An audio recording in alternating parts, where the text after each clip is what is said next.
Assalamualaikum warahmatullahi wabarakatuh. Perkenalkan, nama saya Retno Novian Arumdina dengan NIM 4011802990 dari jurusan Ekonomi Syariah Fakultas Ekonomi dan Bisnis Islam IAIN Ponorogo.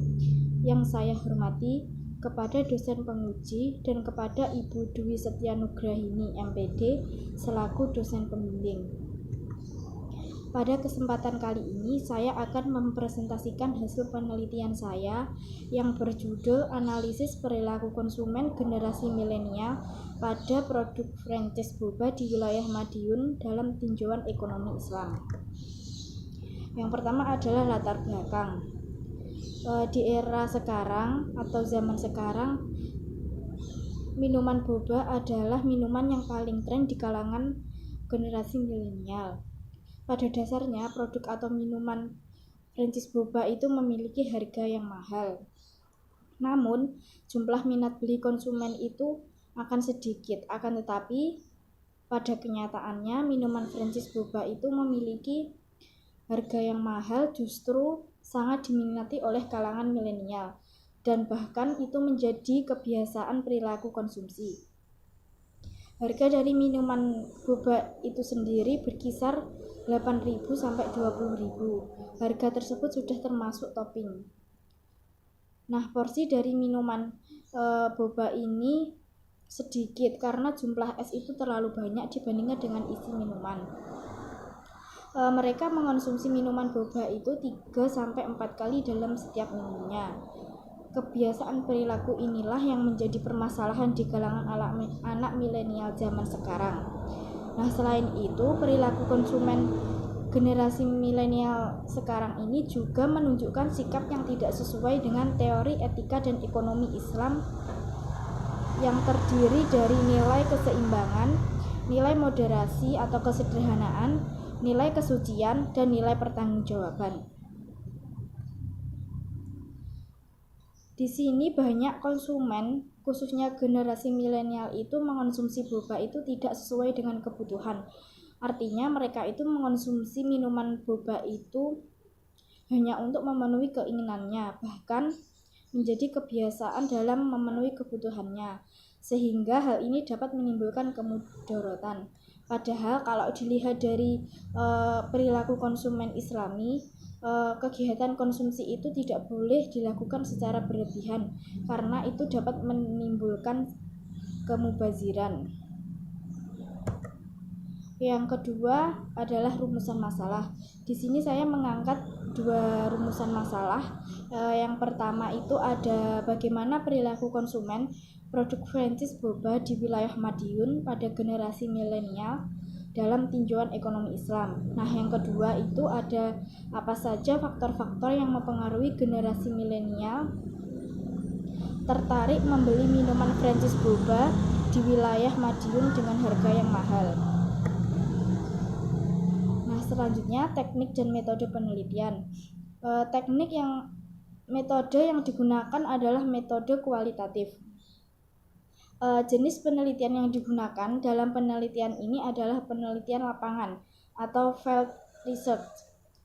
Pendekatan yang digunakan dalam penelitian ini adalah pendekatan kualitatif yang bersifat deskriptif. Penelitian ini bersifat deskriptif, artinya penelitian ini memberikan gambaran atau deskriptif tentang situasi. Dalam penelitian ini tidak ada manipulasi subjek penelitian yang dilakukan.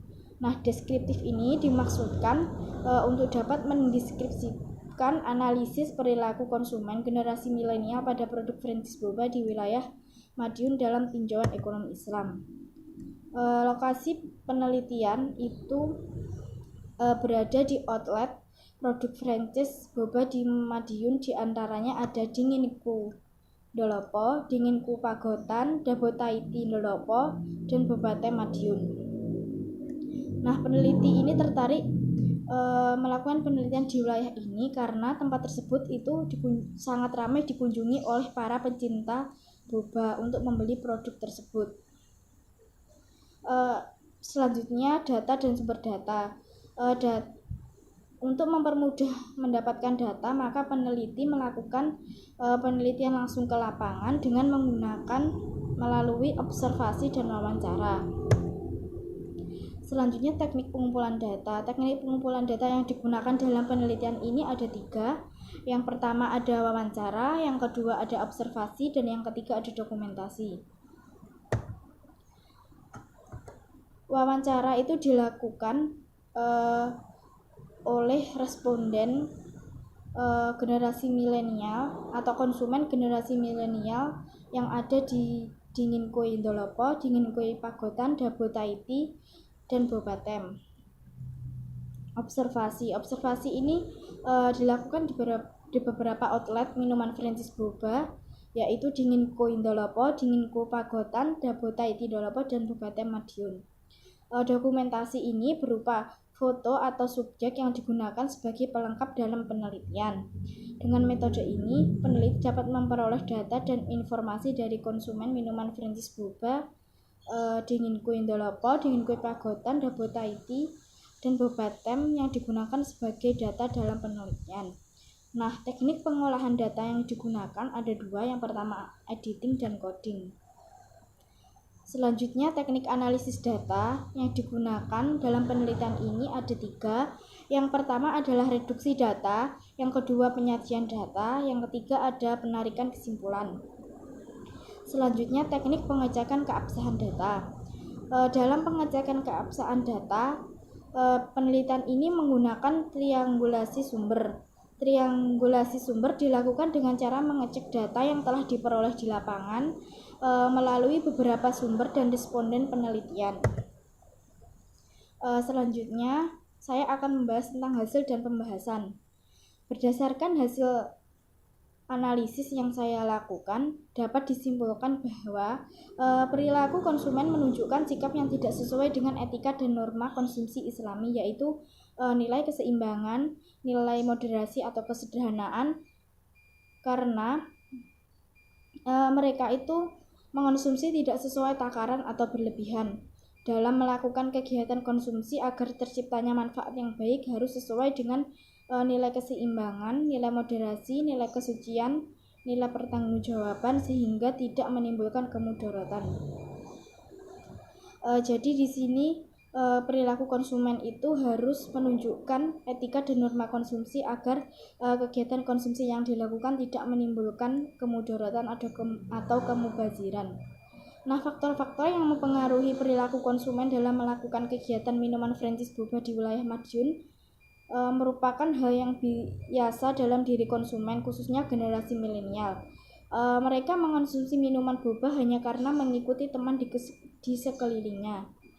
Kebanyakan dari mereka mengonsumsi minuman boba itu sebagai motivasi dalam belajar. Bahkan mereka percaya bahwa minuman boba itu dapat mendatangkan kebahagiaan pada diri mereka, dan minuman boba merupakan minuman yang sangat enak. Jadi di sini faktor yang mempengaruhi mereka melakukan kegiatan konsumsi adalah faktor sosial. Selanjutnya, kesimpulan dan penutup. Berdasarkan hasil penelitian serta pembahasan di atas, maka dapat ditarik kesimpulan bahwa perilaku konsumen produk Francis Boba di wilayah Madiun pada generasi milenial dalam tinjauan ekonomi Islam menunjukkan bahwa terdapat nilai keseimbangan, nilai moderasi atau kesederhanaan, nilai kesucian, dan nilai pertanggungjawaban. Terdapat etika dan norma konsumsi yang tidak diterapkan, yaitu nilai keseimbangan dan moderasi. Nah, alasan belum diterapkan itu karena banyak konsumen generasi milenial itu yang belum paham tentang implementasi etika dan norma konsumsi Islami. Jadi mereka itu hanya sekedar melakukan pembelian minuman boba, tidak memperhatikan etika dan norma konsumsi yang dianjurkan oleh Islam. Selanjutnya, kesimpulan yang kedua adalah faktor-faktor yang mempengaruhi generasi milenial tertarik membeli minuman Francis Boba di wilayah Madiun dengan harga mahal adalah faktor sosial, di mana faktor tersebut merupakan faktor yang paling dominan. Mereka membeli minuman boba karena sedang tren di kalangan masyarakat, khususnya generasi milenial. Banyak generasi milenial yang membeli minuman Francis Boba karena dilengkapi dengan topping boba yang memiliki rasa kenyal, manis, dan enak sehingga membuat mereka ketagihan untuk melakukan pembelian secara ulang. Sekian presentasi yang dapat saya sampaikan. Apabila ada kurang lebihnya saya mohon maaf. Sekian dan terima kasih. Wassalamualaikum warahmatullahi wabarakatuh.